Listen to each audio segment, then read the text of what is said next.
Greetings from the campaign trail. Just a quick update there now in relation to the 3 spoiled ballot papers that were not stamped in 3 Count Centre last Saturday. Do you remember I had wrote a letter to the Electoral Commission, so I'm just updating you on that. They have said that the query was solely a matter for the returning officer in my area. So in fairness, Padraig Burke has come back very promptly, and he said this is what he said to me in his response letter to me.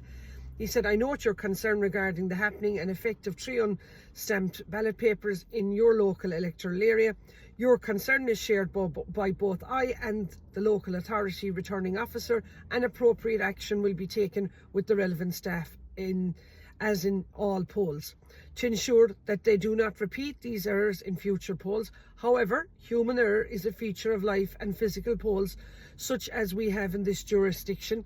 Whilst every effort is made to prevent it and ensure it is not repeated, it is unlikely to be ever obliterated.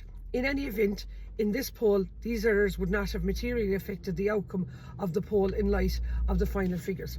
Well, he's correct in saying that they wouldn't have made a difference in the overall outcome, but these people shouldn't be left in their jobs for doing this. It's very easy. Each ballot paper has a traceable number back to the polling station, and the presiding officer, in my opinion, is where the buck stops with, and that presiding officer should be brought and held accountable now for his or her actions, as this is not acceptable, in my opinion. But now we see this.